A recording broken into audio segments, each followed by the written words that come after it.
The following is a presentation of the Championship Racing Network. Crossed Flags, a racing podcast. It's your midweek fix for racing news and information. Brought to you by the Championship Racing Network. Now let's head trackside to join your hosts, Steve West and Matt Nicholson. Welcome into it, middle part of the month of December. In fact, as we record this, exactly 2 weeks from Christmas Day. Wow. Hope you're prepared. I'm 99% done, thankfully. Sad thing is that you might notice I'm sitting here without anybody in this chair right here. That's usually, of course, where Matt Nicholson is. Last week, he had some surgery performed, and he's not 100% yet, not really cleared to drive or not comfortable enough to drive yet. So hopefully he'll be back soon, maybe as soon as next week. We will find out. So in the meantime, I roll on solo. And we've got plenty to get to. A couple of things from NASCAR related to numbers. So we're going to be playing the numbers game in a little while. But first things first, let's deal with Formula One. Their season wrapped up over the weekend in Abu Dhabi, and they did some testing with a whole lot of jumbling around. I'll detail that during the big show on Saturday, which, yes, I'm going to do. Matt may join us by phone. Either way, we'll talk about who all was testing and what, and who jumped into whose car, and so on and so forth. But McLaren, these guys right here, they claimed an F1 title. Now, Max Verstappen's your driver's points champion. We get that 4 years in a row. Congratulations to him. But his teammate, Sergio Perez, didn't really have such a good year. And because of that, Red Bull missed out on a third straight Constructors' Cup title. Sorry about that, guys. Who did win it? McLaren did. With a number that, if you believe in, superstition or such, might not be the best number in the world, 666 points to just beat out Ferrari by not quite 20 points. This is their first title since 1998. Think about it. Red Bull, Mercedes, before them with Lewis Hamilton for the most part because of it. And then Red Bull before that, mostly because of Sebastian Vettel. They have dominated since about 2008. And then you got a couple of Ferrari years in there and so on. But it's been a long time for these guys, and these guys celebrated like there was no tomorrow. And I would have as well. So congratulations to them. On the other hand, that champion that I was talking about, Max Verstappen, you might remember us talking about how he got a penalty from the FIA, the governing or sanctioning body over Formula One, not that long ago. And if you don't remember it, I'll tell you why. Max Verstappen got a little lippy.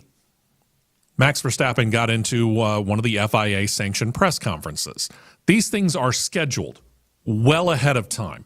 They arrive, for example, we'll just use Abu Dhabi. Well, I'm going to use the actual example.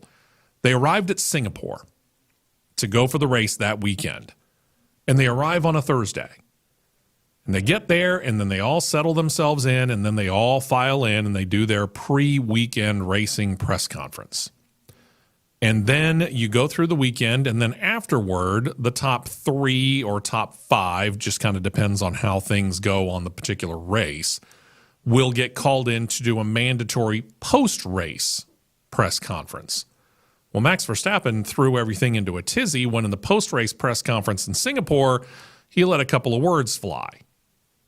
Words that I'm not going to use here because I don't know who's all with you as you're watching this particular podcast, and therefore I'm not going to go blistering ears. And he has gone through and he has said, you're trying to stifle me from being me. How? I've done it. Carrie, our producer's done it. We all let words fly from time to time, right? Sure, it happens. I get it. You get behind the wheel of a race car and you're doing 200 miles per hour down a straight, heading towards a corner, and somebody does something stupid and you say something that, well, we can't broadcast. Okay? This thing right here, though, this means you're on the air. And there's a difference between being behind the wheel of a race car doing 200 miles per hour and having a competitor do something stupid, and you having the chance to get out of the car, have some cool down time, Maybe go celebrate a win or a podium finish for your top 3, whatever it is. Plenty of time for you to calm down before you go in to a room somewhat bigger than the one that I'm currently doing this podcast in and meet with media, the press, television, radio, print, internet, and then sit there and talk to them. It's one of those things that we learned very, very early being in the broadcasting business. And I say we, I'm talking about myself, I'm talking about Carrie, I'm talking about everybody who works in radio, everybody who works on the television. It's something we learned a long time ago, that there are just certain things that don't need to be uttered. They don't need to be said. And you got to get yourself in that mentality. He's trying to have the same mentality with the helmet on as with the helmet off. For just a few minutes, 10 tops, go into an FIA-sanctioned press conference, be it the Thursday when you arrive there or after the race is done, and just mind your P's and Q's for just a few minutes. Just a couple of minutes of not saying the F word or some other word that I'm not going to put here on this podcast. This is on Max Verstappen. This isn't the FIA. But Max Verstappen started complaining about it and taking his little steering wheel and threatening to go home. And he started holding his own press conference. And the FIA, while those press conferences are technically mandatory using the Air Bunnies, they didn't penalize him for that. They said they were going to penalize him for using that language in press conferences, and they did it with another driver later on. They fined him monetarily. But for Verstappen, they said, well, we're going to have to ask you to do an act in the community's interest. Well, Matt and I looked at each other when that came out in the first time, and we were like, what the heck does that mean? Because the FIA didn't even clarify what it meant at the time. Now they've clarified it, now that we're into the postseason. I don't know how the postseason awards ceremony for Formula One got somehow settled in the country of Rwanda. Think about it. 7 of the Formula One teams have their main operating base in Britain. Wouldn't it make sense to hold it in London? You got Mercedes, which is a German company. You got Audi coming in, which is taking over Sauber. Could hold it in Berlin or Munich or someplace over there. Stuttgart? I don't know. Of course, you got Ferrari. They're Italian. You could have it in Rome. There's Renault/Alpine. Okay, you could have it in Paris. How'd you land in Rwanda? But either way, that's where Max Verstappen is going to be when the FIA and Formula One hand him his driver's championship trophy for the 4th year in a row. And then he's told, you got to stay in Rwanda for some time to start dealing with some of these kids that are in karting programs around the country and be a mentor. I think he's actually getting away kind of easy, just to be real honest. So Max Verstappen, go pay your penalty. Go help out the kids. Have a good time, okay? Would you, please? The latest in the saga of GM Cadillac entering Formula One. We mentioned this on this particular podcast 1 week ago, and we're bringing it back because now it's confirmed. GM Cadillac has got a power unit agreement. Power unit, what do I mean by that? Power unit means that they're going to get their engine, the hybrid system, and they're even going to get their gearboxes, transmission, and American ways of looking at things, all from Ferrari. Now, we said that that was a likely probability. Honda was another one that was possible because of the connections of Andretti, specifically when it comes to Indycar, because that's what their Indycar teams use, is Honda power. But in this case, GM, at the behest of Mario Andretti, who is their advisor, he started working his old connections over at Ferrari and kind of played upon the fact that he used to race for them in Formula One back in the 70s, you know, when he was the last American driver to actually win a championship in Formula One. And they were able to come to a deal. So Honda was left out. Ferrari comes in. Now Ferrari has to supply themselves engines. This is 2026, mind you.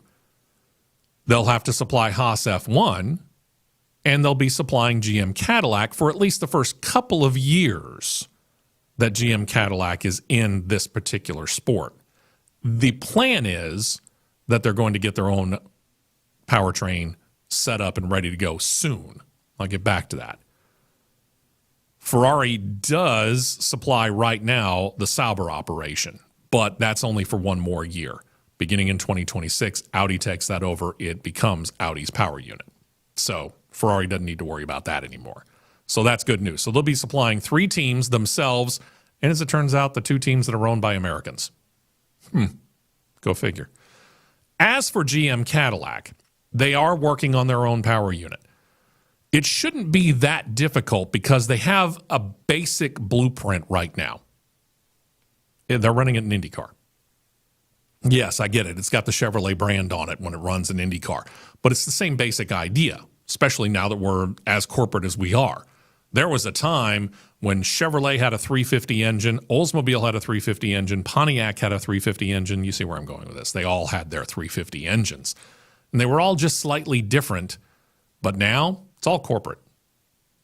There is no such thing as a Chevrolet engine, a Buick engine, a Cadillac engine, and a GMC engine. It's all under one roof. It's all General Motors, period. End of sentence.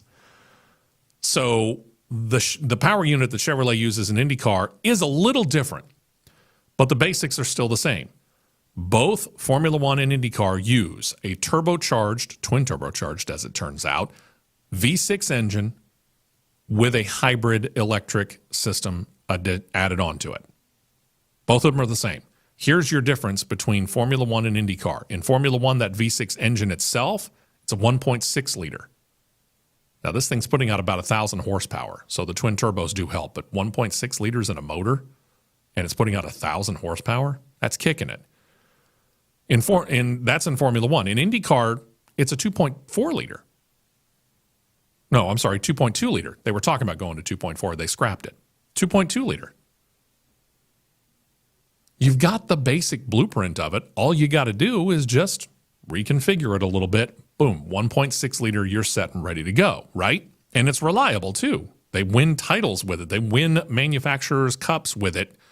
In the IndyCar terms, they've beaten out Honda. Since Chevrolet came back in 2012, they have won the Makers title, 12 years. I want to say 8 of the 12 years, if I remember reading that correctly. That was a couple of weeks ago, so I apologize if I got it right. But they've won the vast majority of it since they came back to IndyCar racing in 2012. It's a reliable engine. It's a good engine. I don't see the problem with this. Where's GM Cadillac building this? GM and Cadillac have decided that they're going to build their engine manufacturing facility in Charlotte, North Carolina. They're going to be based out of Silverstone, England, where the cars will be outfitted, properly wrapped so that you got all the sponsors and the driver name on it and all the things that you need, right? All that's going to be done in Silverstone, England. But their engines are going to be made in Charlotte, North Carolina and shipped to England. Okay.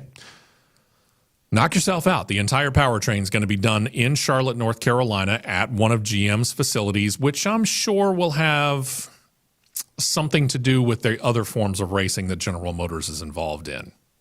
Reed, NASCAR. And yes, IndyCar does have a smaller presence, but it does have a presence in and around the Charlotte, North Carolina area. So there you go. That's happening. They state they want to have the facility up and running and providing their own engines and powertrains from all the way from the engine all the way back to the transmission by 2030. We'd heard 2028 was what they were shooting for. Now all of a sudden we're talking 2030. Why the delay? I don't know. It's a big corporation. What can I tell you? So we'll find out how soon it actually happens. But for now, they'll be using Ferrari power.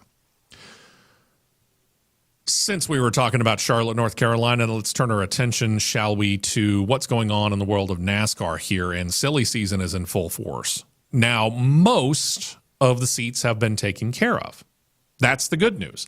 We're still moving around some crew chiefs and finalizing the lineups for several of these teams.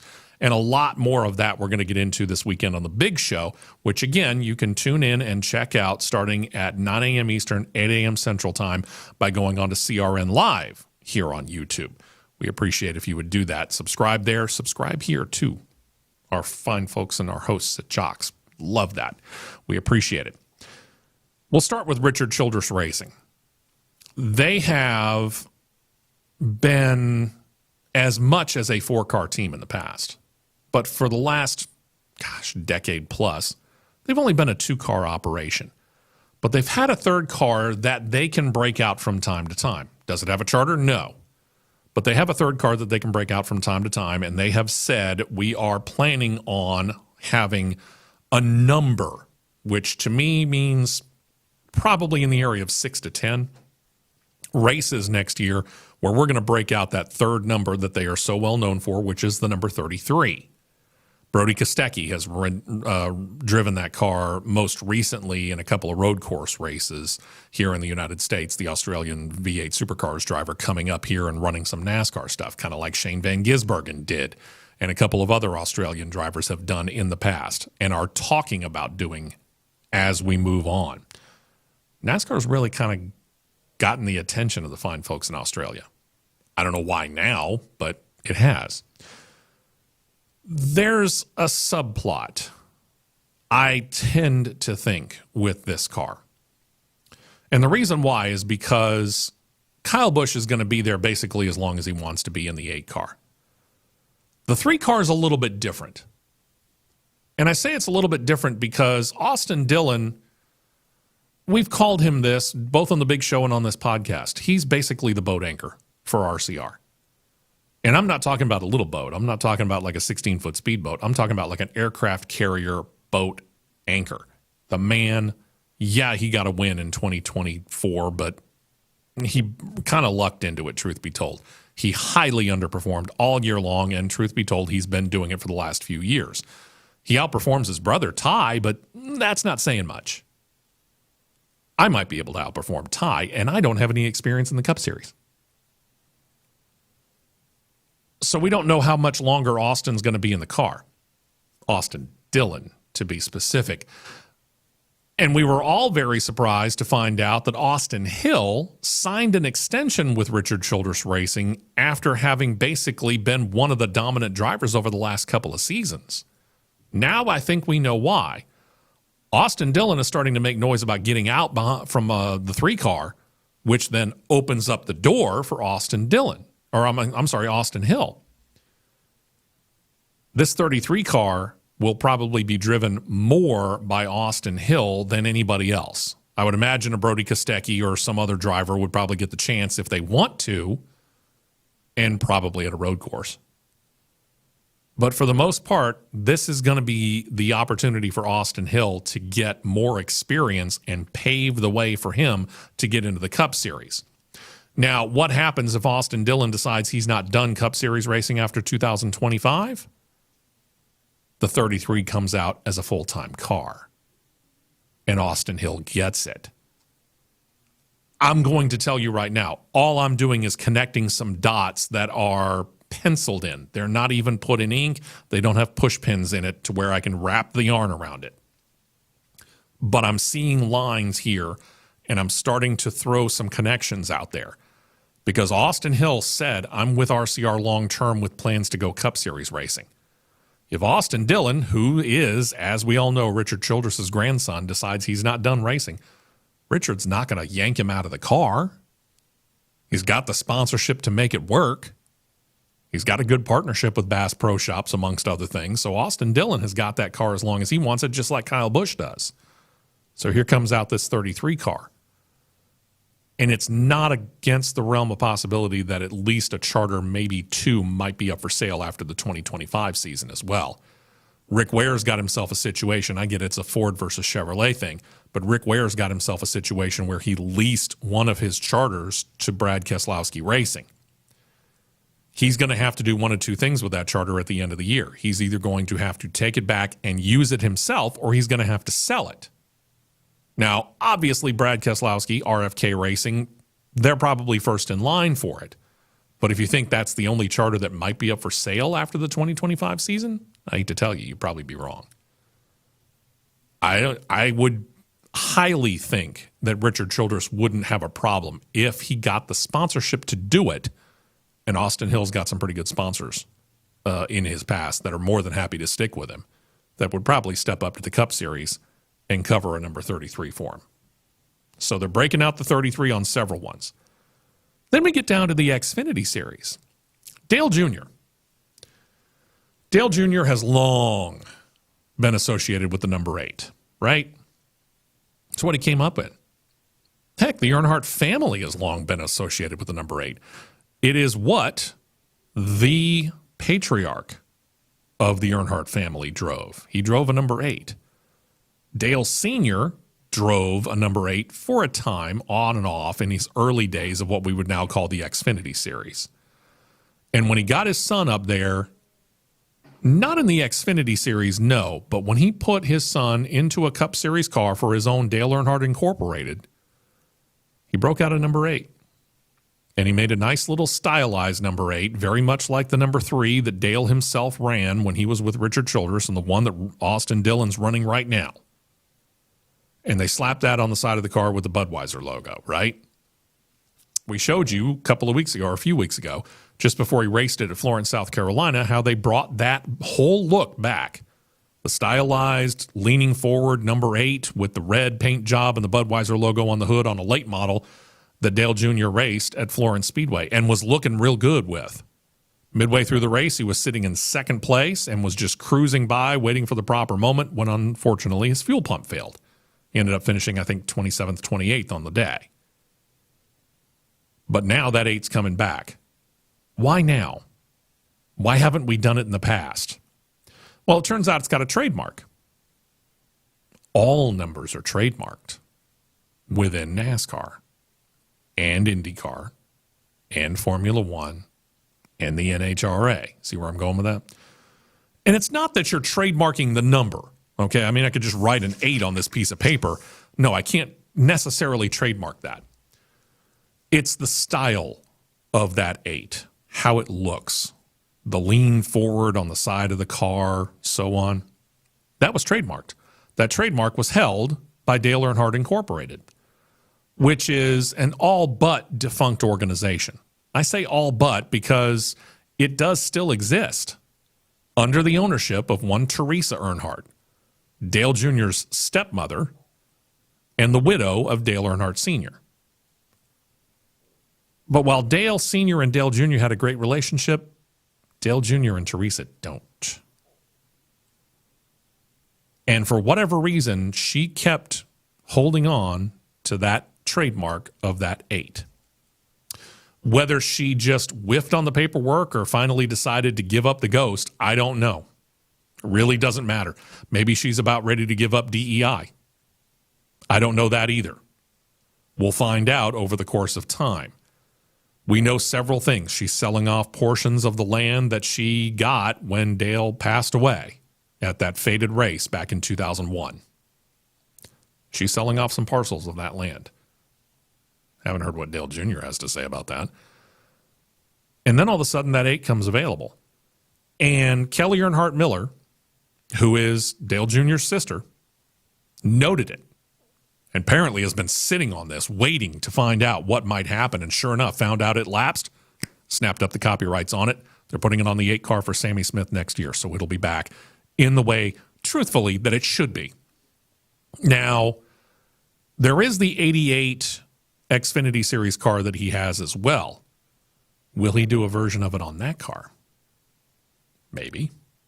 Time will tell. But it's going to be good to see that classic number 8 back on the track next year. Sammy Smith running it for Junior Motorsports. Matt Nicholson, as I said, hopefully will be back probably by phone, if I'm guessing, on the big show on Saturday, 9 a.m. Eastern, 8 a.m. Central Time. Don't forget to join us there, please. Again, go to CRN Live here on YouTube and check us out there. And please subscribe to it. And, of course, right here, we appreciate our fine folks and our parent company here, Cumulus Media and Jocks 94.5 for hosting us on Jocks FM TV. We definitely appreciate if you would subscribe down below there. We do have plans, and I say have plans, to do a podcast next Wednesday, the week before Christmas.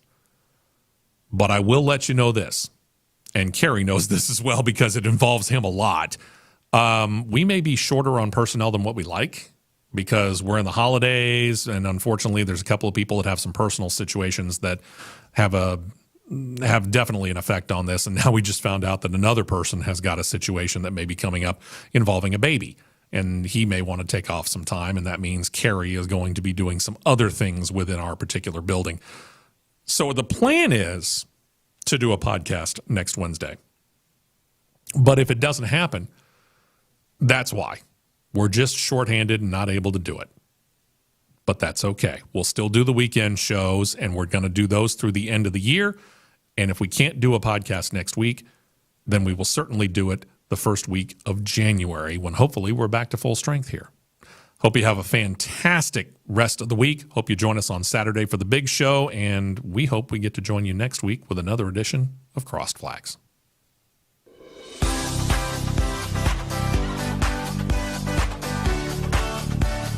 You've been listening to Crossed Flags, a racing podcast. For more content like this, subscribe to CRN Live on YouTube, and you'll be set to catch the 2-hour live show every Saturday morning at 9 Eastern, 8 Central.